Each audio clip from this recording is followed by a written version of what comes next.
FIA President Mohammed Ben Sulayem has said radio messages might be banned from being played on Formula One broadcasts in a part of his campaign against drivers and teams using foul language during race weekends.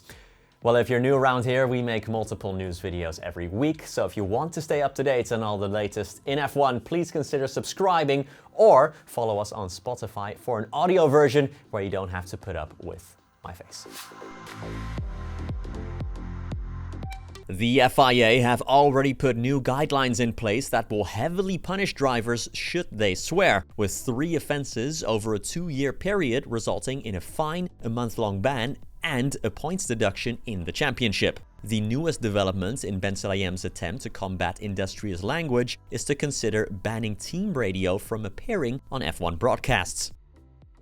Quote, do we go on and then shut down the radios of live communication? Maybe. Do we delay it? Maybe. There's a lot of things that would work now with our promoter. FOM are the promoter, the FIA, we are still the owners of the championship. Most of the drivers that speak to me, they have my phone. I am the most accessible president ever. You will see they speak to me, they are very happy. How do I treat the drivers? Like my sons and my daughters. Honestly, I treat them with passion, with love. I treat them with understanding. I have been there. I want them to succeed.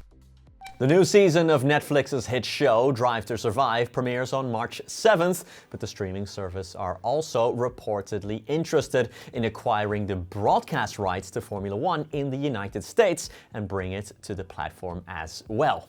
Drive to Survive is on its 7th season, which will cover the 2024 campaign, but first aired back in 2019 on Netflix. The show was a smash hit and massively increased the sport's popularity, particularly in the United States. ESPN are the current rights holders in the US for F1, paying around $19 million a year, but their deal is up at the end of 2025. Netflix have started streaming live sports events in recent years, but acquiring F1 would be the biggest coup yet for the streaming service. Would you like Netflix to broadcast F1 in your country? Leave us a comment down below with your views.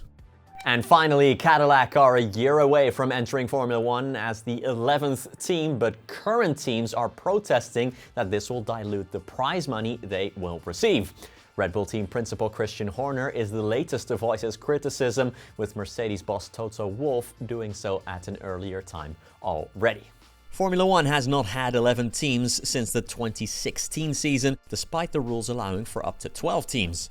As far as prize money goes, each team receives a percentage of F1's total revenue at the end of the year, depending on how you do in the Constructors' Championship. So, just to make it clear, there is no fixed prize money like in other sports, but rather a fixed percentage of the money F1 makes in that year. Adding an 11th team means that another mouth has to be fed from the same pot of money, meaning each team's total sum will be slightly diluted with the addition of Cadillac.